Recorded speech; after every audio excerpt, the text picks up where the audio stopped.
Hello दोस्त, मैं जैसा कि पहले ही आपको बोला था करीब 3 दिन पहले कि मैं अब डेली आपको वीडियो अपडेट करूंगा, जो कि उसमें हो सकता है कुछ कहानियां हो या रियल घटना हो। जैसे मैं बोला था कि मैं अपने पे भी मैं बता सकता हूं या मैं कहीं देखूंगा तो मैं बता दूंगा। देखिए, आपको ज़्यादा समय नहीं लूंगा।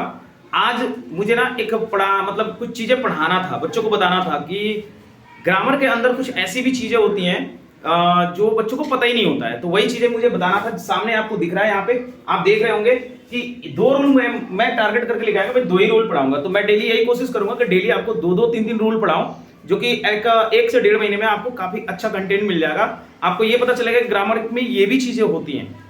चलिए शुरू करते हैं। आप देखिए, यहाँ सामने आपको व्हाइट बोर्ड के सामने दिख रहा है कि जिसमें पहला रूल हमारा ये कह रहा है, आपको देखिए यहाँ मैंने लिखा है कि यदि 2 अनकाउंटेबल नाउन्स अगर एंड से जुड़कर सेंटेंस के सब्जेक्ट के रूप में प्रयोग हुआ हो, यानी प्रयुक्त हुआ हो, मैंने लिखा है इससे अलग अलग सब्जेक्ट का ज्ञान हो। यहां देख लीजिए, बोध का मतलब ज्ञान आपको हो, इसके साथ आपको हमेशा प्लूरल वर्ब यूज करना है। जैसे मैंने आपको कहा कि आपको क्या सोचना है कि 2 अनकाउंटेबल किसे कहते हैं कि ऐसा कोई नाउन जिसको तुम काउंट ही ना कर पाओ।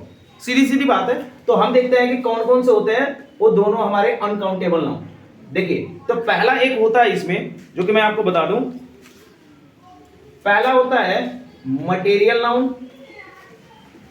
कौन सा नाउन? मटेरियल। और दूसरा होता है एब्स्ट्रैक्ट नाउन। ये दोनों हमारे होते हैं अनकाउंटेबल नाउन, ठीक है। और यही दोनों हमारे अनकाउंटेबल है। जैसे कि मैंने आपके सामने एग्जांपल लिखा है, देख लीजिए यहाँ पे, ये हमारे हैं अनकाउंटेबल नाउन। देखिए, मैंने ये कहा कि 2 अनकाउंटेबल नाउन हो, और वो दोनों अनकाउंटेबल नाउन अगर एंड से जुड़ रहा है, दिख रहा है ना यहाँ पे, एंड से जुड़ रहा है, और ये दोनों क्या हो रहे हैं, सब अपना अपना अलग अलग सब्जेक्ट का ज्ञान करवा रहे हैं, अपना अलग अलग सब्जेक्ट का ज्ञान करवा रहे हैं। जैसे पॉवर्टी अपना एक अलग है और माइजरी अपना एक अलग है, दोनों तो हैं अनकाउंटेबल। ये देखिए, ये दोनों हमारे हैं अनकाउंटेबल नाउन। ये भी देखिए।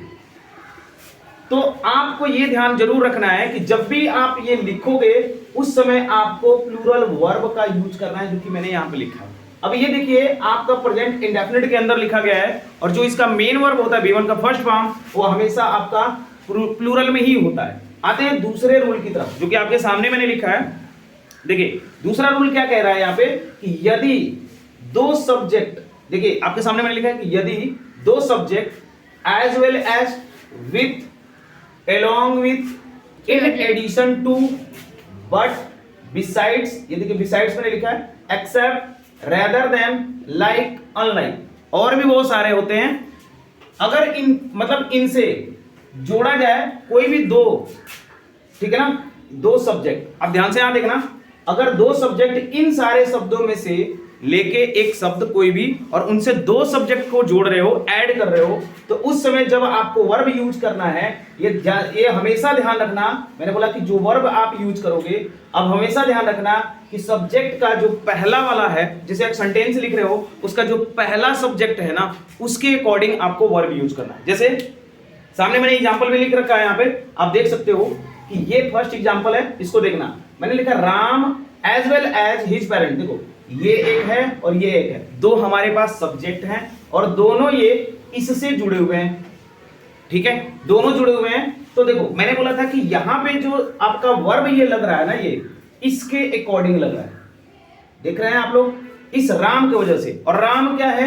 एक सिंगुलर सब्जेक्ट है। कैसा सब्जेक्ट है? राम एक सिंगुलर सब्जेक्ट है, इसलिए यहां पे इज लगाया। आप यहां पे आर नहीं लगा सकते, आर लगाएंगे तो गलत हो जाएगा, या हैव लगाएंगे तो गलत हो जाएगा। आप इसको पास्ट में सोच रहे हैं तो गलत हो जाएगा, मतलब वेयर लगा देंगे तो। ऐसे ही आपका दूसरा जो एग्जाम्पल है, यहां पे देख सकते हैं दूसरा एग्जाम्पल। दूसरे एग्जाम्पल में क्या कह रहा है? The captain along with the sailors was drowned. अब देखो, यहां पे कहने का मतलब क्या है कि कैप्टन और ये दोनों 2 अलग अलग चीजें, लेकिन यहाँ पे लोग कंफ्यूज क्या हो जाते हैं कि 2 अलग अलग चीजें। और आपको भी पता है कि एक से अधिक कोई भी एक सेंटेंस लिख रहे हो, अगर उसमें एक से अधिक सब्जेक्ट आ गया तो हम क्या करते हैं, उसको प्लूरल मान के हम यूज कर लेते हैं, प्लूरल वर्ब का यूज कर लेते हैं। तो यहाँ पे क्या हो रहा है, आपको ध्यान रखना है, इस शब्द को ध्यान रखना है। ये देखिए, इसीलिए मैंने ये ना पूरा जो मैंने अंडरलाइन किया यहाँ पे दूसरे वाले रूल के अंदर, आप इसको ध्यान से देख लीजिए, इनको याद कर लीजिए। अब जैसे ही याद रहेगा तो आपको पता रहेगा कि इसके पहले कुछ लिखा होगा, इसके बाद भी कुछ लिखा होगा, मतलब पहले कुछ का मतलब ये एक सब्जेक्ट होगा, ये एक सब्जेक्ट होगा। तो जब भी आप यहाँ पे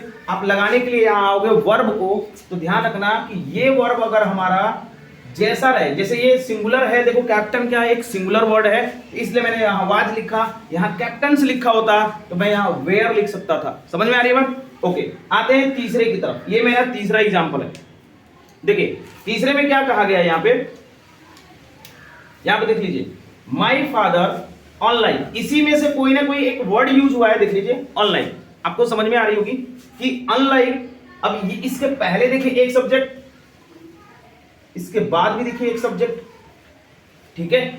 अब ये जरूर आपको ध्यान रखना, मैं बार बार क्या समझाने की कोशिश कर रहा हूं, इनमें से किसी भी वर्ड्स के साथ अगर दो सब्जेक्ट को जोड़ रहे हो तो ध्यान बस यही एक रखना है कि आप हमेशा जो फर्स्ट मेरा सब्जेक्ट है ना, ये फर्स्ट सब्जेक्ट अगर सिंगुलर में है तो आपको हमेशा सिंगुलर वर्ब यूज करना है। अगर मेरा फर्स्ट सब्जेक्ट मेरा प्लूरल में रहा तो मैं यहाँ पे प्लूरल वर्ब यूज करूंगा। ये आपका प्रेजेंट में भी यूज हो सकता है, पास्ट में भी यूज हो सकता है, आप इसके लिए मतलब कोई टेंशन ले लें। अगर ये वीडियो आपको अच्छी लगी हो तो प्लीज इस मतलब चैनल को आप सब्सक्राइब कर लें, लाइक जरूर कर दें और शेयर जितना अधिक से अधिक हो आप कर दें।